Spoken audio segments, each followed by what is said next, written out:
Doutor França, vem aqui.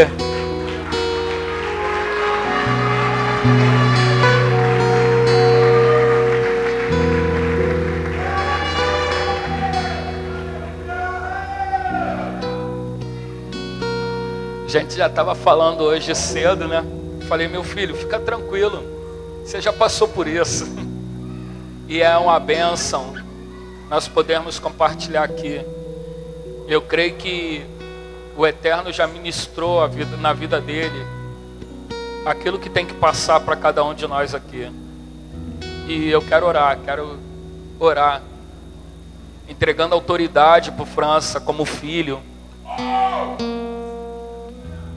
Amém. Pastora Vânia está pedindo para eu falar aqui, que eu acabo esquecendo toda hora. Lá fora nós temos um local que está queimando pedidos de oração.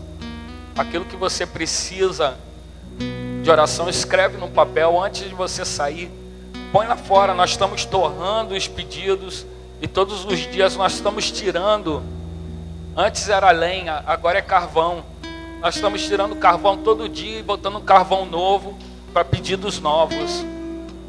Isso é algo que Deus nos deu, que o fogo arde continuamente no altar. Porém, toda manhã o sacerdote tem que limpar o local para botar lenha nova. E nós temos pessoas lá habilitadas que estão fazendo isso. É interessante você também passar nesse tempo lá, deixar o teu pedido de oração, coisas que você quer que aconteça e seja concretizado na tua vida, amém? Estende a mão para cá. Pai, nós aqui entregamos, ó Pai, a autoridade, a França como filho aqui também no ministério.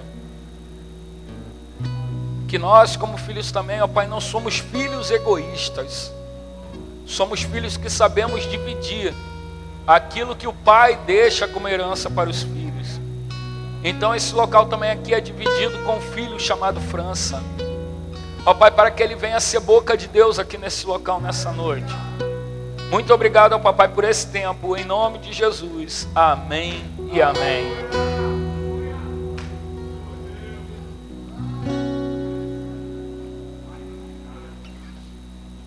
Shalom, amados.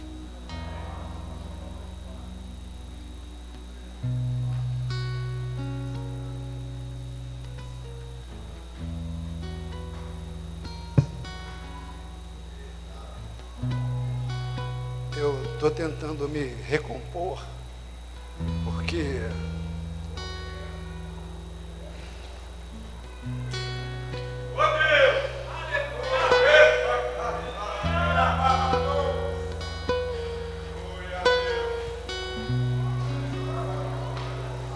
o meu sentimento é de constrangimento, porque aqui nessa casa tem pessoas em situação bem melhor do que a minha, e quando o convite apareceu, a gente sempre estranha, né? Porque afinal de contas, a responsabilidade, a festa. Mas depois que o susto passa, a gente vai se acalmando. E aí a gente vai se centrando naquilo que o Pai quer falar e naquilo que dentro da nossa capacidade. Abra a sua Bíblia no livro de Levíticos, capítulo 23.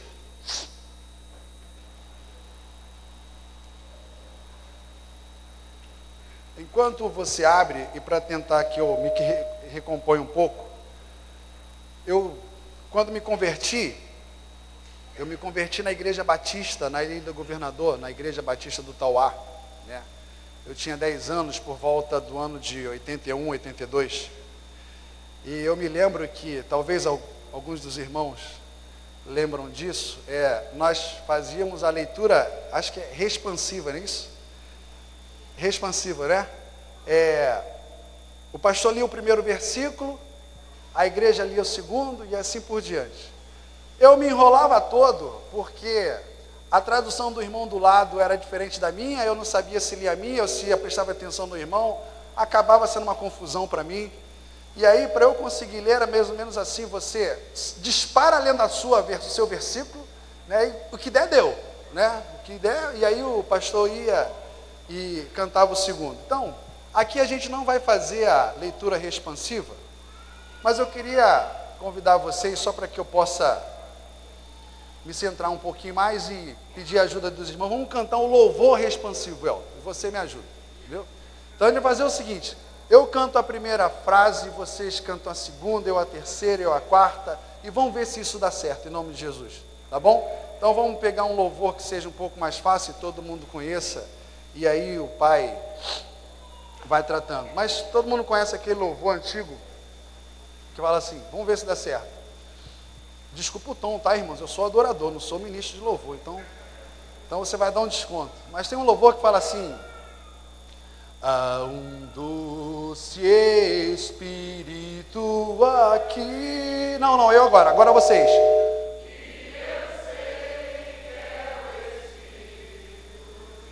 Agora eu. Já podemos todos perceber a presença de Jesus. Oh! Doce presença,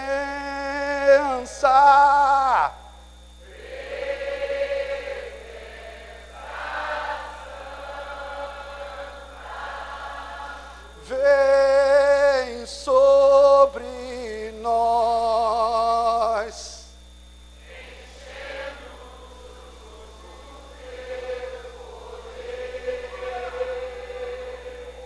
te adoraremos por tua presença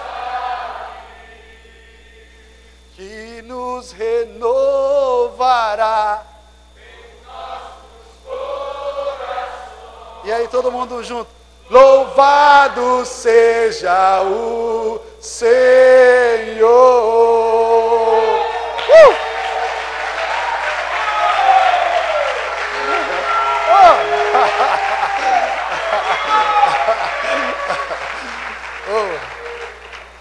Obrigado, irmãos.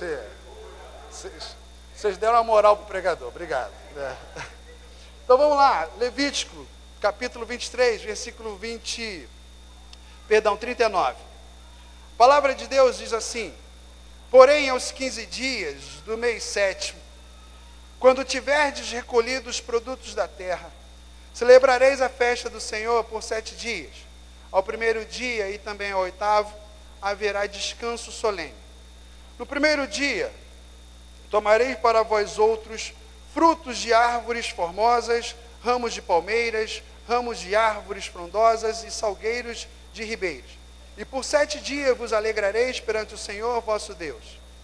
Celebrareis esta como festa do Senhor por 7 dias cada ano. É o estatuto perpétuo. Pelas vossas gerações, no 7º dia a celebrareis.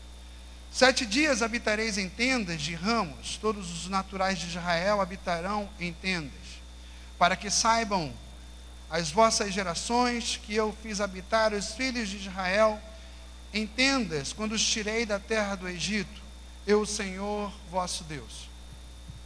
Amados, eu acredito que você tenha podido ter o prazer, o privilégio, a bênção de ter vindo aqui nesses últimos dias. Nós temos falado de tabernáculos, nós temos festejado, e você sabe os símbolos que existem em tabernáculos. Em tabernáculos é um período do final da colheita, e aí as pessoas tinham que celebrar as festas e não podiam vir com mãos vazias, porque tinham que trazer frutos das suas colheitas. E aí era como se fosse a primazia de tudo que era oferecido a Deus. E a palavra de Deus diz que depois dos períodos eles entravam em descanso, né? E Deus manda celebrar essa festa por período perpétuo, e um simbolismo dessa festa seria criar tendas, aonde iria, aceita melhor? É a falta de prática. Mas aí eles iriam celebrar. É porque você fica assim, vovozeirão, né? Então vamos lá. Então o que ocorre? A ordem era montar tendas, para que no período de festas eles lembrassem da onde Deus os tirou, da onde Deus tirou os antepassados. E quando a gente estuda aqui, a gente procura alguns apontamentos para a gente ler. Eu estava lendo um livro do pastor chamado Sóstenes Mendes. O pastor Sóstenes ele é de Minas, da igreja Rema, pastor extremamente usado na palavra de Deus, no louvor profético. E ele faz um apontamento das festas para Cristo, ou seja, como as festas judaicas apontam para Cristo, o Messias, né? E ele conta uma história que no livro, ele coloca um pedaço pequeno, mas ele fala que nesse período lá, então, Israel está com suas tendas montadas. Tem tenda montada no trabalho, tem tenda montada no quintal, na sala, tem tenda montada no terraço. E além deles montarem as suas tendas, eles dormem nas tendas. Tem famílias que dormem 7 dias, tem famílias que dormem 3, 4, mas o importante é que eles passam um período ali. Mas tem um detalhe no livro dele que eu achei maravilhoso e eu comecei daí a andar. Ele fala que hoje as tendas que eles montam lá não tem teto, não tem cobertura. E aí, se você parar para pensar, uma tenda que não tem cobertura, ela fica sem proteção, ela fica sem segurança, a tenda não fica fechada. E eles falam o seguinte: quando eu não coloco teto na minha tenda, eu quero declarar para o mundo natural e para o mundo espiritual que o céu é o meu teto. E quando ele fala que o céu é o meu teto, ele quer dizer que a minha proteção é o Senhor, quem me guarda é o Senhor, quem me fecha é o Senhor. E quando ele diz isso, ele quer dar uma ordem para o mundo natural, para que os homens vejam, e para o mundo espiritual também saiba quem eu sou. E o que a gente tem aprendido aqui é que o mundo espiritual é movido por palavras e por atos. E existem alguns atos proféticos que você não precisa nem falar nada. Existem alguns atos proféticos que você precisa fazer alguma coisa.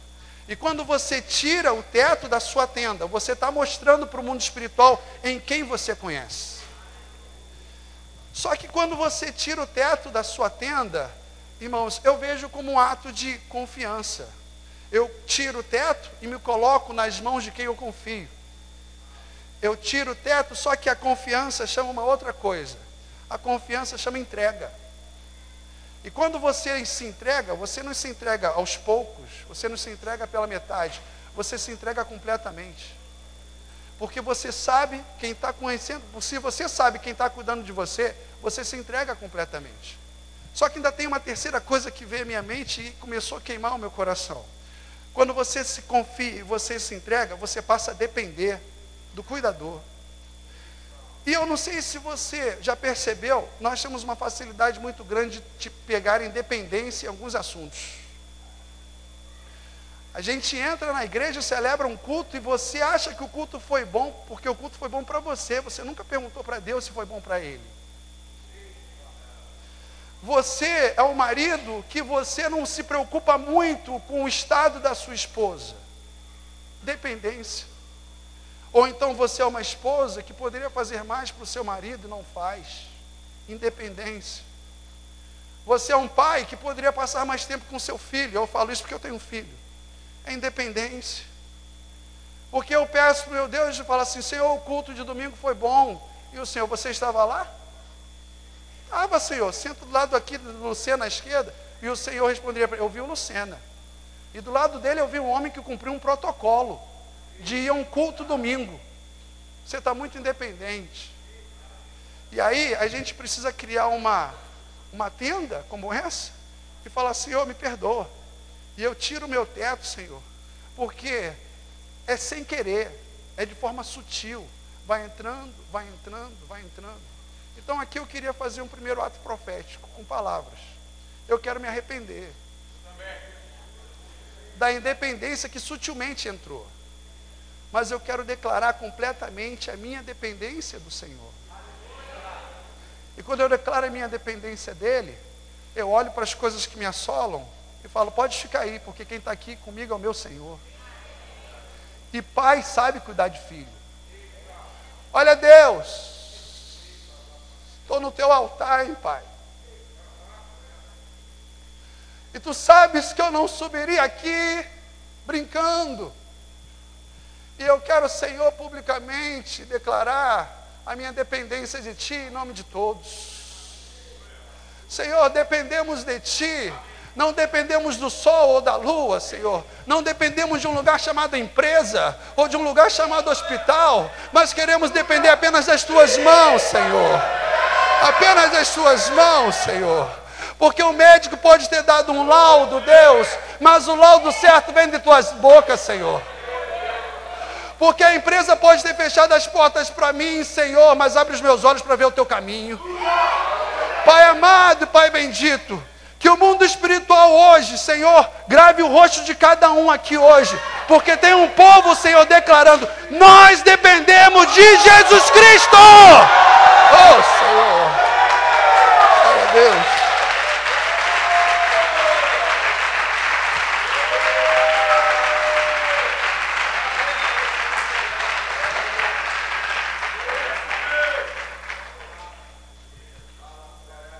Mas, amigos, descansar é algo muito profundo. Descansar é aquilo que você faz naturalmente depois que você está cansado e vem de alguma coisa.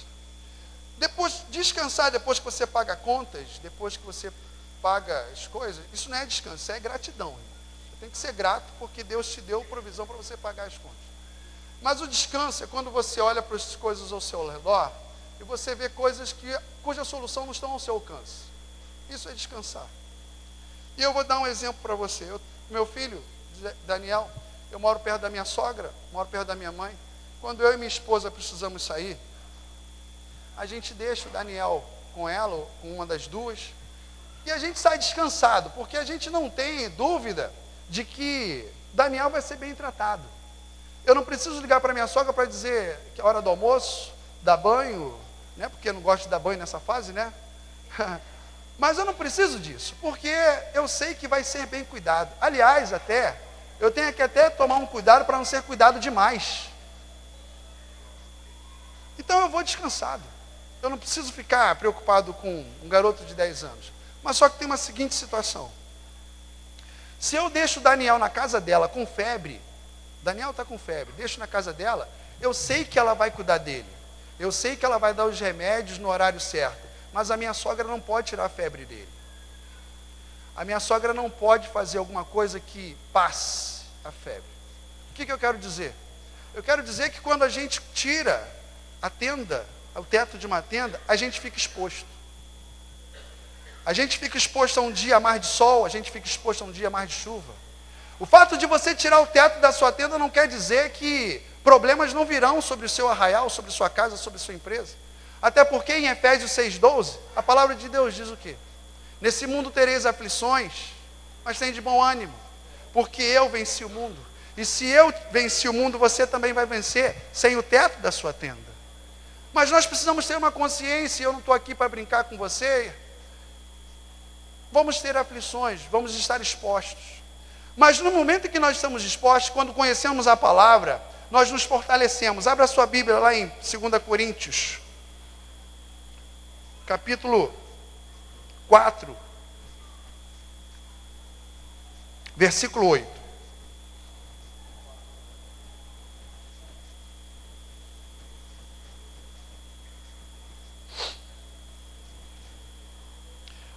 Podemos?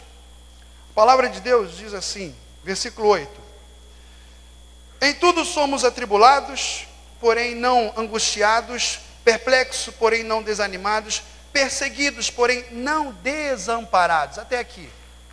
O que eu quero dizer para você é que quando nós estamos com a nossa tenda sem teto, as situações difíceis vêm sobre nós, mas nós não estamos desamparados.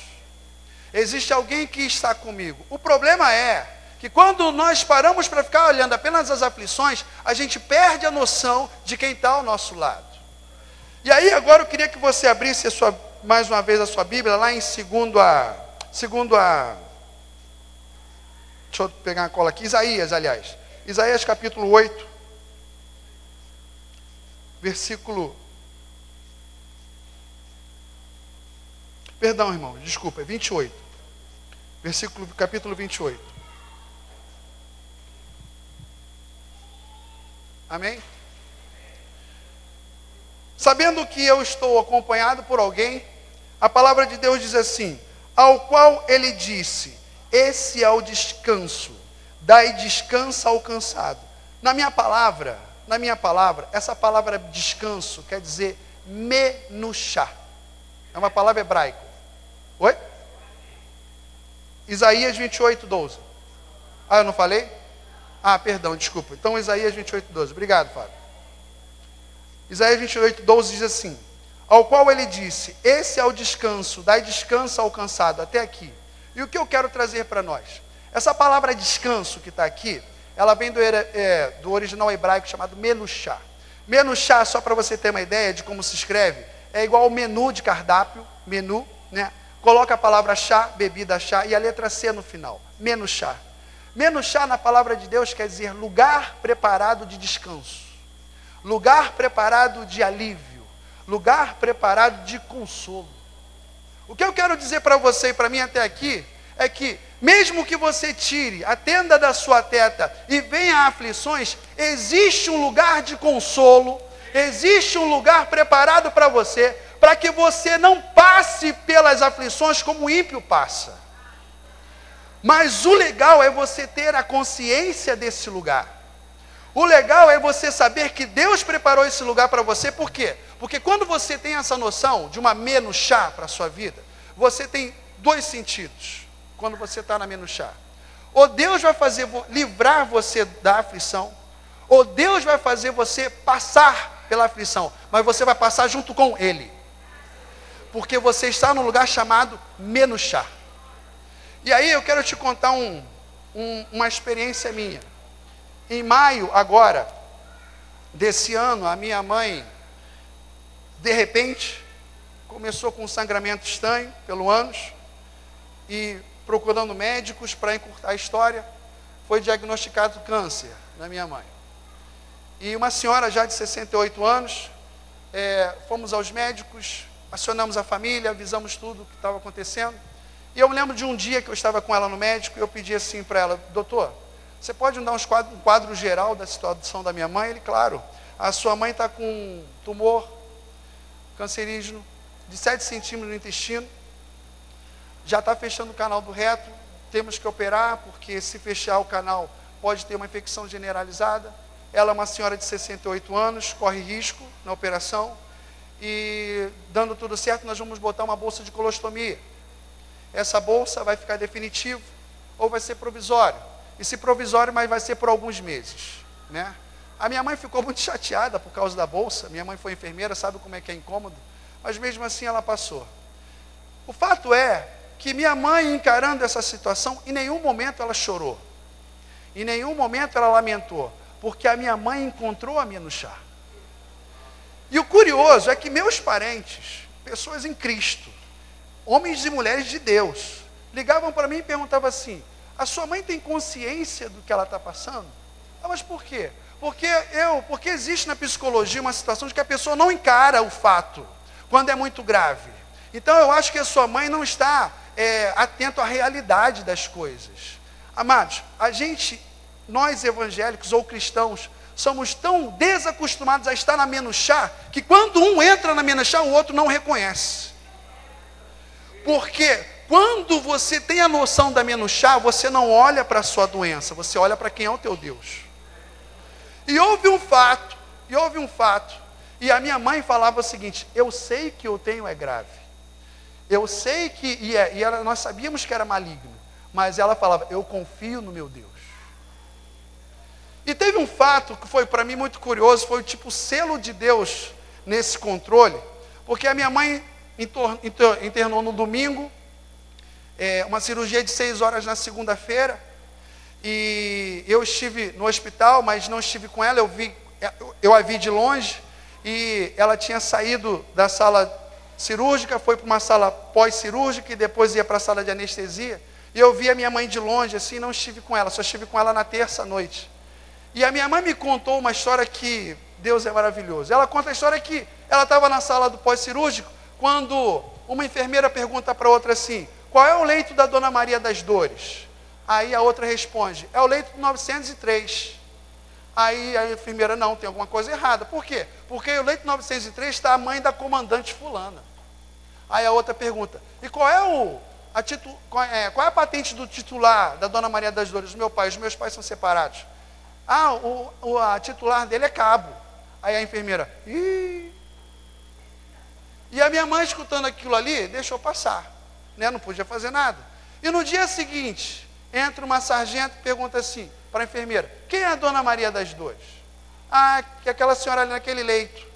Ok. Ela está acordada? Tá, se quiser eu falar com ela, tá bom. Dona Maria das Dores? Pois não, eu sou a sargento fulano de tal, e eu vim aqui a mando da comandante, né? É que houve um equívoco lá na internação, e a mãe da comandante foi colocada no seu leito. Mas a comandante já soube disso, já mandou desfazer o leito, já mandou a mãe dela sair de lá. O leito da senhora 903 já está arrumado e reservado para a senhora. E eu vim aqui em nome da comandante para pedir desculpas para a senhora. E nisso, quando minha mãe me conta isso, o Senhor fala comigo: o titular é cabo, mas o pai dela é general.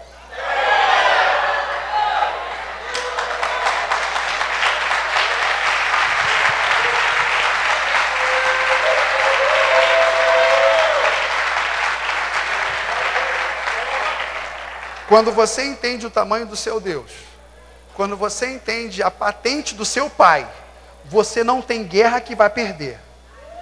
Porque você sabe quem luta por você. E existe uma história na Bíblia que, quando eu chegar no céu, eu vou falar com o Senhor: Jesus, me conta aqui essa história.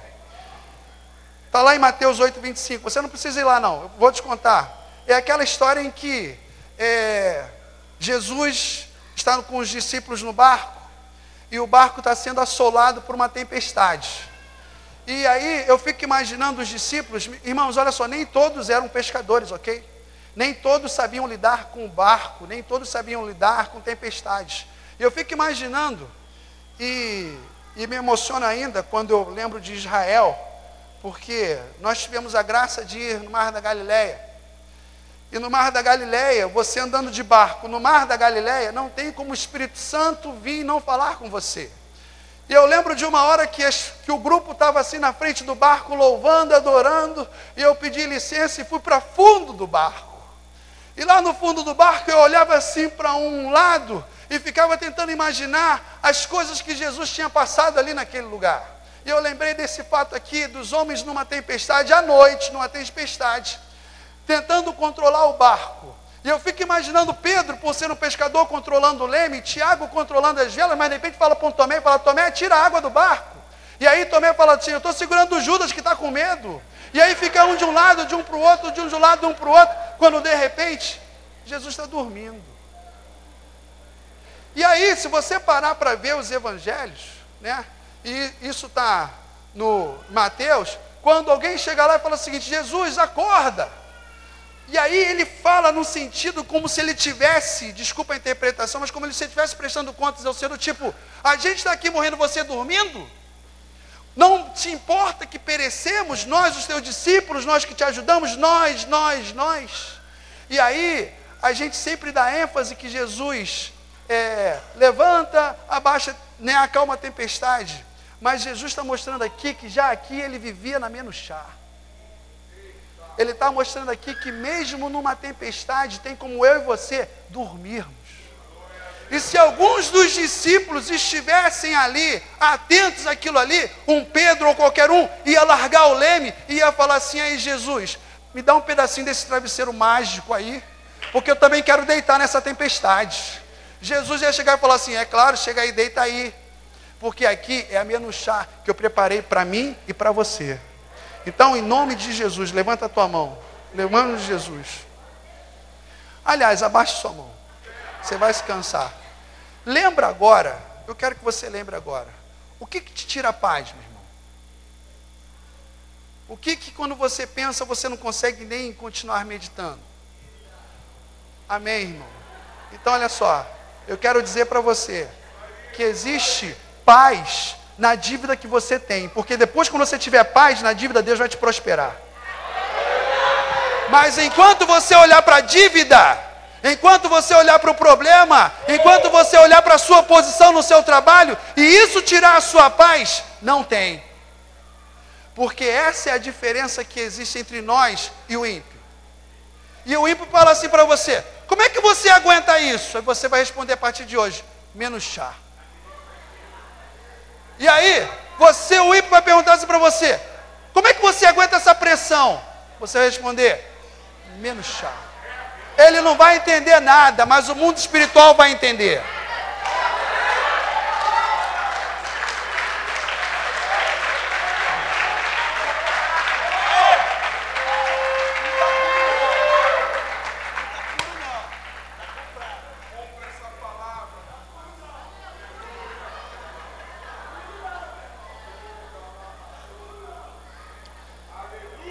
Mas deixa eu te falar uma coisa.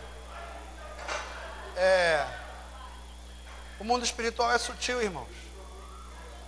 E o mundo coloca algumas sutilezas aonde o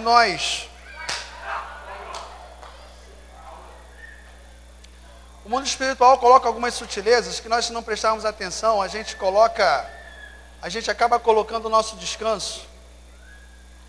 A gente acaba colocando o nosso descanso em outras coisas. É sutil demais. Às vezes, quando passamos por problemas, a gente lembra o seguinte: mas graças a Deus pelo meu emprego. A gente passa por algumas situações, a gente fala assim: graças a Deus que eu moro na casa X, no bairro Y. Porque essas coisas nos dão realmente um descanso. Glória a Deus por isso. Mas você não pode colocar o seu descanso em nenhuma circunstância humana. Porque se você colocar o seu descanso em alguma circunstância humana, meu irmão, eu vou te dizer, o diabo pode tocar. Porque o seu descanso está numa circunstância humana. Porque o seu descanso está em quem você conhece. O seu descanso está no quanto você ganha, na empresa onde você trabalha. O seu descanso está, às vezes, no carro que você tem, no status. E, meu irmão, todas essas coisas têm que ser motivo de glória ao Senhor, mas, sobretudo, tem que nos dar glória e descanso nele. Porque quando você está nele, essas coisas não são tocadas.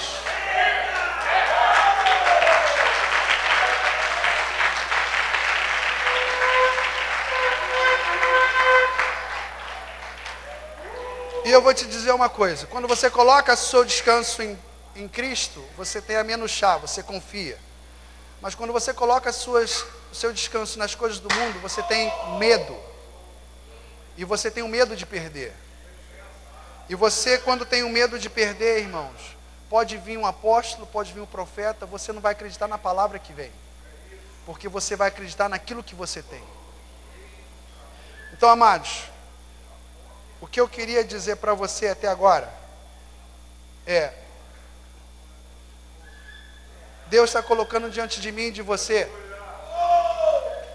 a possibilidade de você passar por aflições, a possibilidade de você ser assolado por ventos, de você vir por ondas, mas você está num lugar de descanso chamado menos chá. E essa palavra descanso vai guardar você, vai guardar a sua casa. Mas eu queria entrar na segunda parte, e já na parte final da minha mensagem, e talvez a parte mais difícil. E eu quero fazer uma pergunta para você, e não é pegadinha, mas então eu vou fazer a pergunta agora, e eu vou pedir para você uma coisa. Não responda agora, ok? Eu vou perguntar depois, e aí você vai ter todas as informações para você responder. Por favor, não responda. Se você quiser, responda só para você, mas não responda. Você quer entrar na menos chá?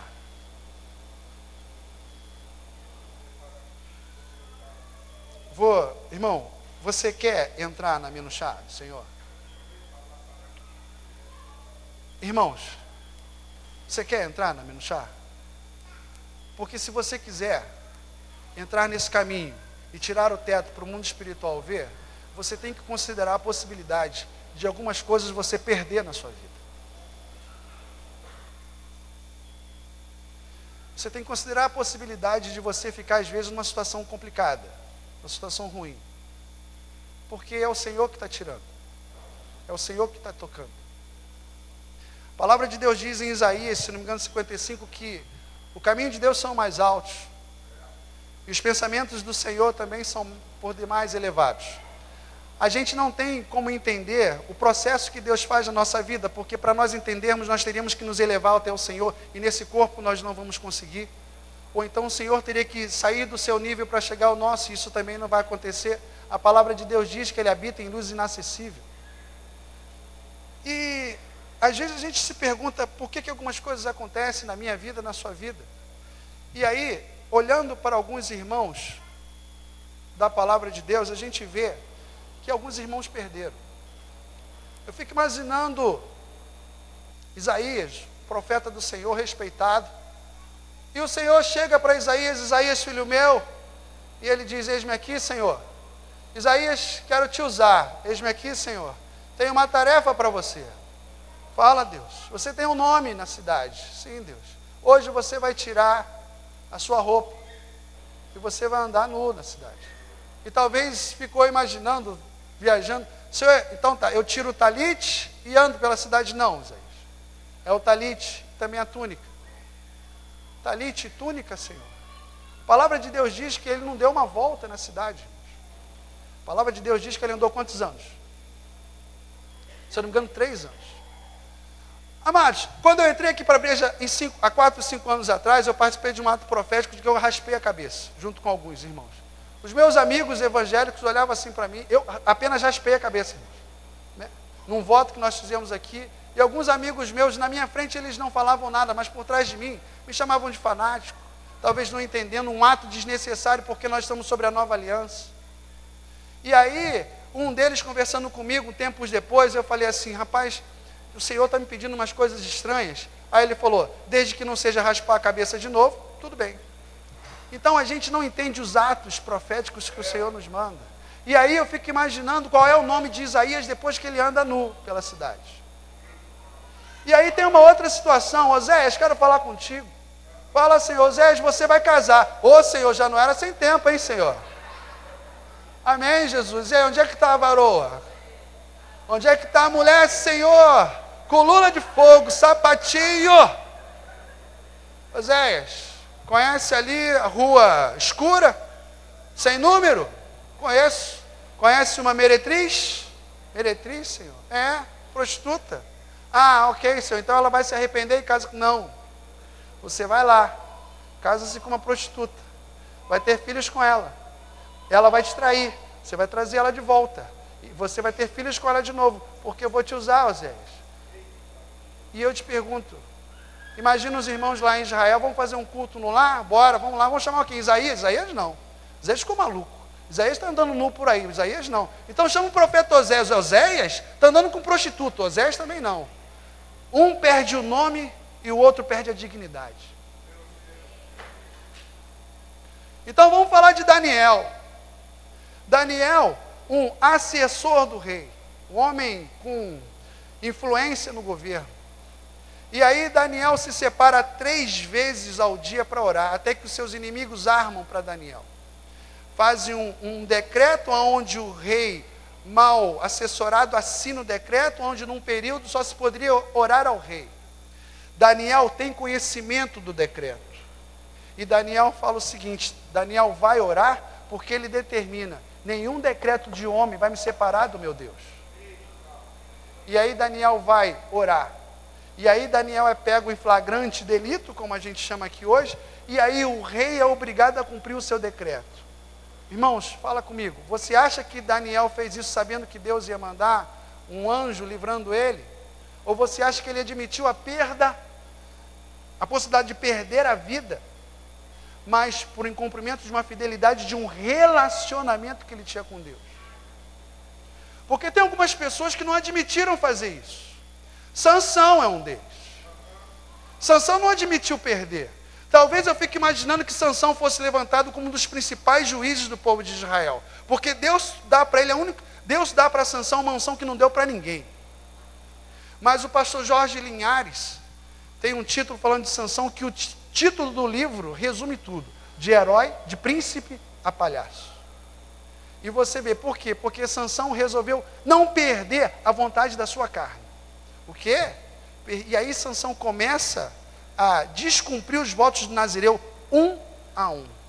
Um a um. Porque ele resolve fazer o desejo da sua carne.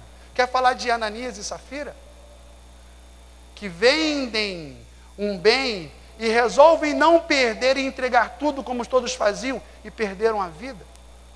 Ou você quer falar de Adão, que poderia reinar no Éden, quem sabe até hoje, e diante de uma proposta de um poder que ele não conhecia, ele resolve não perder e assume a possibilidade de comer fruto. Então, irmãos, eu quero, diante de uma festa de colheita, diante de uma festa que você vai sair daqui transformado, eu quero chamar a sua atenção, porque o Senhor trabalha de maneira estranha. O Senhor trabalha, não é um Senhor que trabalha com a lógica como eu e você trabalhamos, mas o Senhor trabalha de uma maneira que faz com que o meu plano e o seu plano sejam envergonhados, porque o plano dele tem tudo para dar errado e no final tudo se encaixa. E o seu plano, por mais que você seja inteligente, por mais que você programe e por mais que você tenha dinheiro, basta um sim, um piscar dos olhos de Deus que tudo resolve para acabar. Se você não estiver atento, com a possibilidade de você perder, vão acontecer coisas piores ainda. Porque sabe o que você vai fazer? Uma coisa que nós aqui no Brasil fazemos, o jeitinho brasileiro. E se você parar para ver, todo jeitinho brasileiro é uma porta aberta para o pecado. Para você admitir uma coisa que você vai falar o seguinte, mas todo mundo crente, mas todo mundo faz, mas você não é todo mundo. Você é lavado pelo sangue do Cordeiro, então você não pode fazer. E aí eu queria só chamar a atenção para Ló. Rapidamente eu quero falar aqui algumas experiências, e eu já caminho para o final, onde Ló tinha uma perda. Ló não tinha deixado descendentes homens. Ló só tinha deixado descendentes mulheres. Pela lei de Israel, quando as suas filhas casassem, os seus filhos seriam descendentes dos seus maridos. E como Ló não tinha filho, o nome de Ló ia ser apagado da face da terra. Isso, para o povo de Israel, era considerado maldição. Aí as filhas de Ló passam a ter um jeitinho brasileiro. Vamos ter uma grande ideia. Qual? Vamos embebedar o nosso pai. Hoje, eu embebedo dele e coabito com ele. Amanhã você o embebeda e coabita com ele. E assim fizeram. As duas filhas de Ló deram origem a dois filhos, Moabe e Amon. Você sabe quem foi Moabe e Amon? Moabe deu origem aos Moabitas e Amon deu origem aos Amonitas. Moabe foi o povo moabita, foi o povo que lá em Números 25 coloca Israel sobre o maior pecado sexual que poderia ter existido. E Amon, não sei se você sabe, mas Amon sacrificava pessoas humanas, sacrifício a Moloque. Eu acho que Ló preferia ter ficado sem descendentes. Preferia ter assumido a perda da possibilidade, não, eu paro aqui. Como a gente diz aqui, né, eu arrei a bagagem aqui. Prefiro não ter descendente do que ter dois filhos que vão causar prejuízo ao povo de Deus. Existem algumas perdas, meus irmãos, que eu e você, se tivermos os olhos iluminados, vamos entender que é de Deus. Arreia a bagagem, deixa aí. Sabe por quê? Porque quando nós perdemos e estamos em Cristo, o novo vem. Agora, quando você perde e você não está em Cristo, você fica um vazio, porque você não estava em Cristo. Mas tem mais, só mais um exemplo. Quando Moisés, eu acho muito curioso quando Moisés, Deus usa Moisés de maneira maravilhosa para tirar o povo do Egito. Moisés é usado para as pragas, Moisés é usado para confrontar o faraó. Moisés ganha a confiança do povo e tira o povo do Egito. E chega um momento em que, diante do Mar Vermelho, que o povo acampa para ver para onde iriam. Eu fico imaginando dois hebreus conversando, e eles olham assim para o horizonte e dizem o seguinte: nossa, está vindo uma tempestade de nuvem, né? E o outro olha assim, é verdade, mas tempestade de nuvem é diferente, porque tempestade de areia, ela pega o horizonte todo, e essa tempestade está vindo só aqui no meio. É verdade, mas deve ser uma tempestade de areia. Mas tempestade de areia é diferente, porque ela é alta, essa tempestade de areia é baixa. E de repente eles continuam olhando, aí vê um cavalo, vê outro. quando de repente eles enxergam exército do faraó. E o exército do faraó está vindo até nós para nos matar. É aquela correria, imagino eu, corre, Moisés, já era. E aí Moisés tenta acalmar o povo. E aí Moisés clama ao Senhor. E o Senhor dá uma resposta irônica para Moisés. Por que me clamas, Moisés?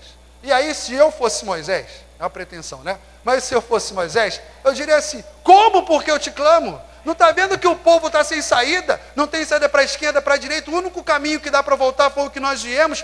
E o caminho que está vindo o exército do faraó para nos matar, como que eu te clamo? Ao passo que o Senhor poderia chegar e falar assim: Moisés, preste atenção. O povo é meu. Você foi escolhido por mim para tirar esse povo de lá. Eu fui contigo perante o faraó. Eu usei você para destituir as pragas e colocar por terra os deuses do Egito. Foi eu que tirei o povo para cá. Foi eu que disse por onde caminhar, Moisés. E você acha que existe homem nessa terra que me frustre? E você acha que existe homem nessa terra que me surpreenda? E Moisés, só para você saber e ter noção, quem trouxe o faraó foi eu.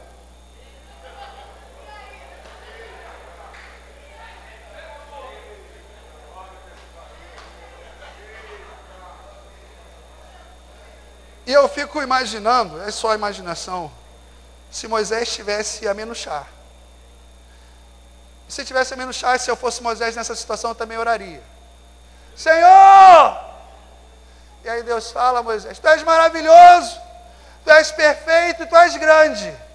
Ei, Senhor, que estou numa situação que aos meus olhos, Senhor, é impossível. Mas eu sei que foi você que me colocou nessa empresa. Eu sei que foi você que me colocou nessa família. Eu sei que foi você que me colocou, Senhor, nessa igreja. E, Senhor, se eu estou numa situação complicada, é porque os meus olhos não enxergam, mas uma saída vem de você, meu Senhor.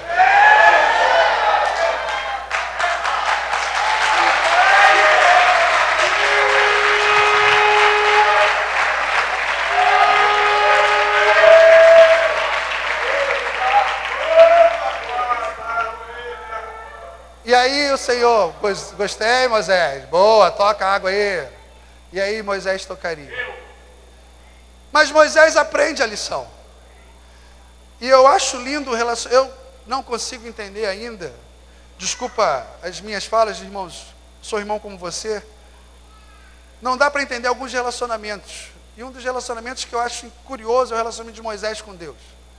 Moisés está no monte, pegando as tábuas. E eis que de repente ele escuta, eu fico imaginando, Deus está falando com Moisés num tom, de repente o tom de Deus muda. Moisés, desce porque o seu povo pecou. Ué, meu povo? Não era teu, agora é meu? Mas como é que é isso? Desce, Moisés, porque eu não tenho mais parte contigo, com esse povo. Por quê? O povo é incrédulo, um povo mimado ainda, na ausência de um sinal. Quem é mimado, irmãos, na ausência de sinal se perde. Porque o mimado precisa a todo instante papar. Mas quem é maduro na palavra é um que precisa apenas de uma palavra. Como é que é o nome daquele amigo? Caleb. Precisa apenas de uma palavra. Quanto tempo Caleb te prometeu? Há 40 anos. Há 40 anos te prometeu? É. E de lá para cá? Não falou mais nada. E você ainda quer, creio, porque aquele que prometeu é fiel.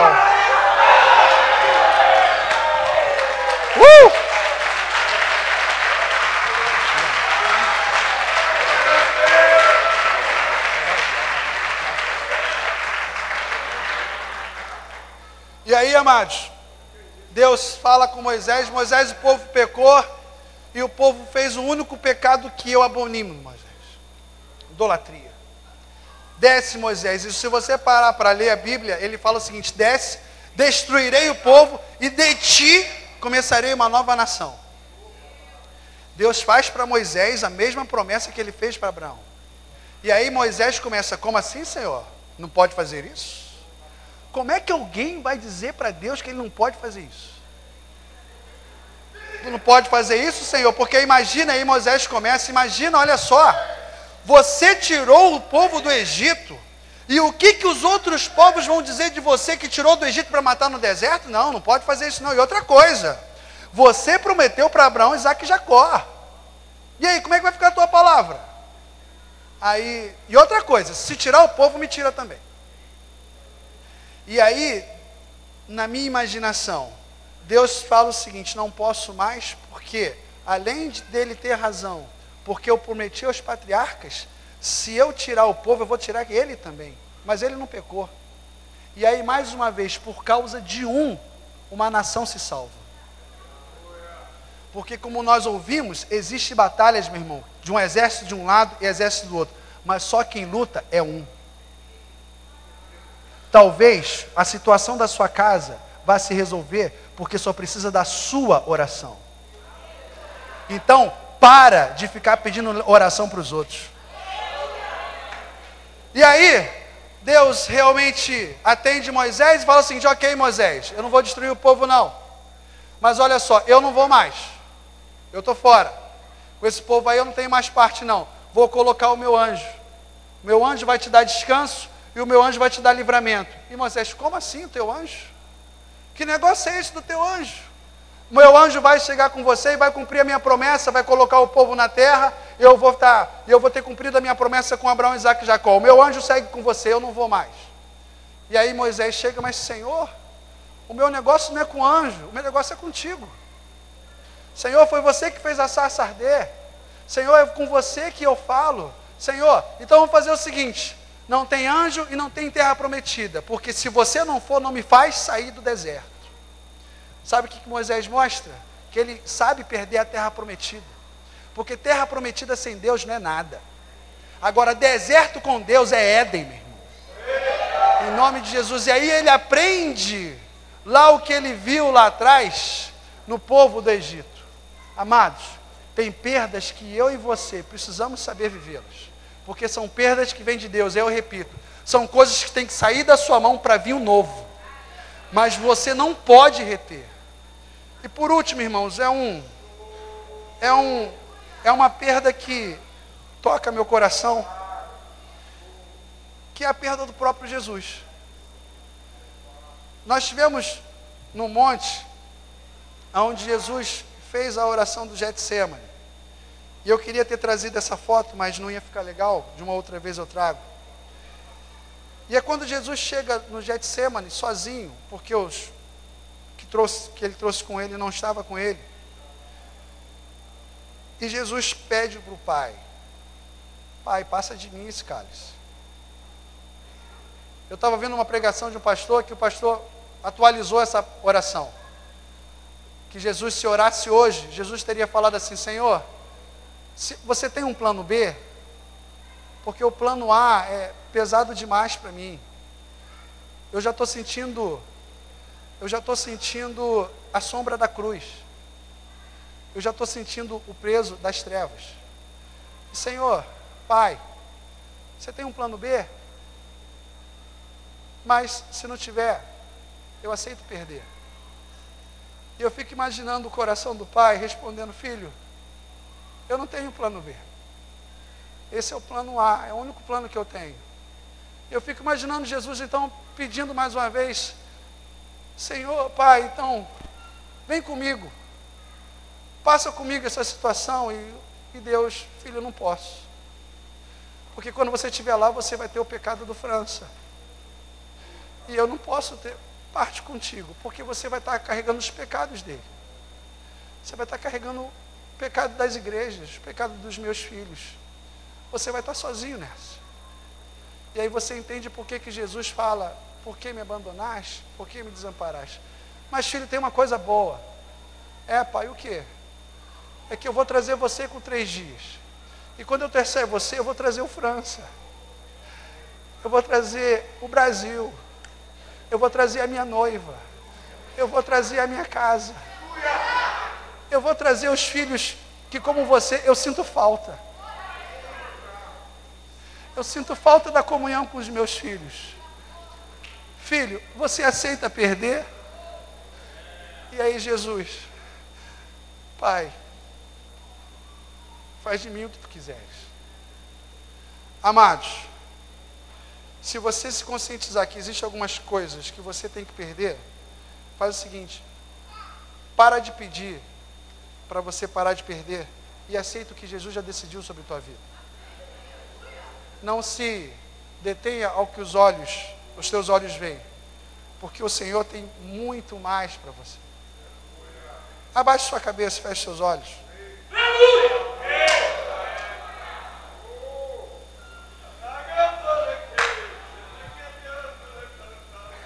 Imagina a situação. Você está na sua rua. Você está na esquina da sua rua. Imagina isso. Não se distrai não, tenta imaginar isso. E lá na esquina da sua rua, você começa a ver que tem uma coisa muito diferente, porque só tem você na rua. Não tem ninguém na rua, só tem você. Não tem carro passando, não tem ônibus passando, não tem bicicleta, não tem nada. É só você que está na sua rua. E você começa a achar estranho isso. Cadê as pessoas? Onde está todo mundo? E aí você vai caminhando em direção à sua casa. E na medida que você vai passando por cada uma das casas, você vai olhando para dentro e você não vê ninguém. Você vê uma ausência. E você não sabe o que está acontecendo, você não sabe. E você vai para casa preocupado com os seus familiares para saber o que aconteceu.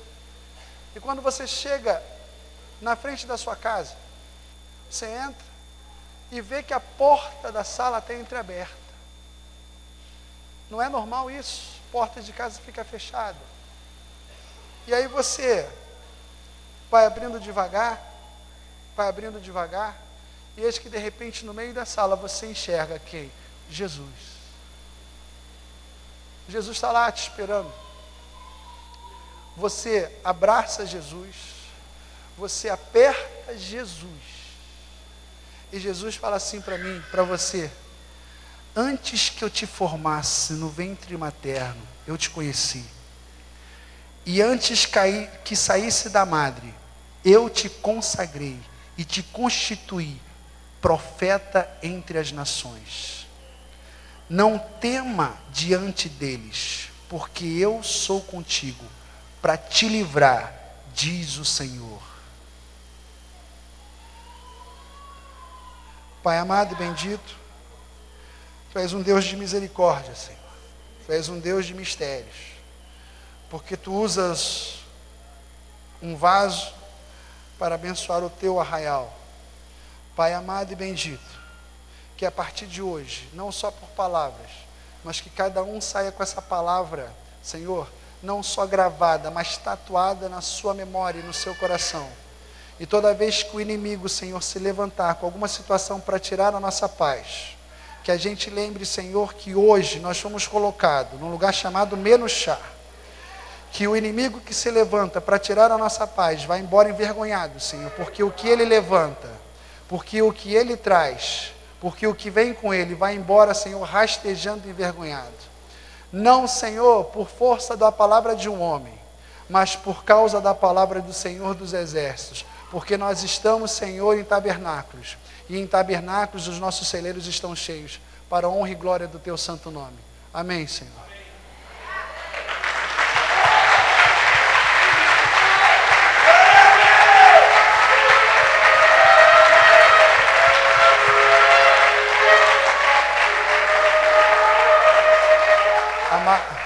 Amados, se essa palavra tocou o seu coração, veio para uma área específica, agradeça a Deus, só a Deus, porque Ele é responsável por todas as coisas.